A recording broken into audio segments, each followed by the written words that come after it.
رب قد آتيتني من الملك وعلمتني من تأويل الأحاديث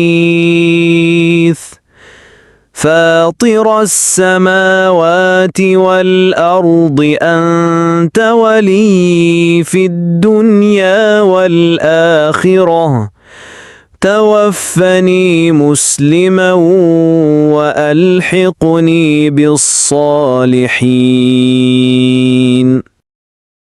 বিসমিল্লাহির রহমানির রহিম। প্রিয় ভাই ও বোনেরা, আজ আমরা কোরআনের একটি অমূল্য দোয়া নিয়ে কথা বলবো, যা নবী ইউসুফ আলাইহিস সালামের জবান থেকে উচ্চারিত হয়েছে জীবনের বহু পরীক্ষা ও সাফল্যের পর। আল্লাহ তাআলা সূরা ইউসুফের 101 নং আয়াতে বলেন, রব্বি কদ আতাইতানি মিনাল মুলকি ওয়া আল্লামতানি মিন তাউইলিল আহাদিসি ফাতিরাস সামাওয়াতি ওয়াল আরদি আনতা ওয়ালিয়্যি ফিদ দুনিয়া ওয়াল আখিরাতি তাওয়াফফানি মুসলিমান ওয়া আলহিকনি বিস-সালিহিন। অর্থাৎ, হে আমার পালনকর্তা, আপনি আমাকে ক্ষমতা দান করেছেন এবং আমাকে স্বপ্নের ব্যাখ্যার জ্ঞান শিখিয়েছেন। আসমান ও জমিনের স্রষ্টা, ইহকাল ও পরকালে আপনিই আমার অভিভাবক। আমাকে মুসলিম অবস্থায় মৃত্যু দিন এবং আমাকে সৎ লোকদের সাথে মিলিয়ে দিন। ভাই ও বোনেরা, নবী ইউসুফ আলাইহিস সালাম জীবনের নানা কঠিন পরীক্ষার মধ্য দিয়ে গিয়েছেন।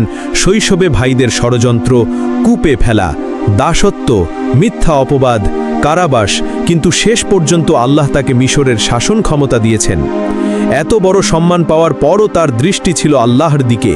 কৃতজ্ঞতায় ভরা হৃদয়ে তিনি স্বীকার করলেন, হে আল্লাহ, এই সব কিছুই আপনার দান। এখানে আমাদের জন্য বড় শিক্ষা আছে। জীবনে যতই সাফল্য, ক্ষমতা বা জ্ঞান অর্জন করি না কেন, সেটি আল্লাহর অনুগ্রহ ছাড়া সম্ভব নয়।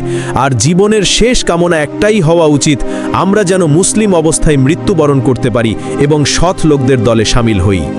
তাই আসুন আমরা ইউসুফ আলাইহিস সালামের এই দোয়াটি হৃদয়ে গেঁথে রাখি এবং প্রতিদিন এই দোয়া করি।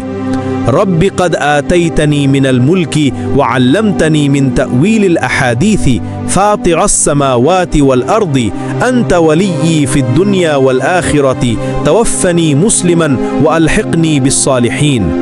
আল্লাহ আমাদের সবার দোয়া কবুল করুন, আমিন। আমার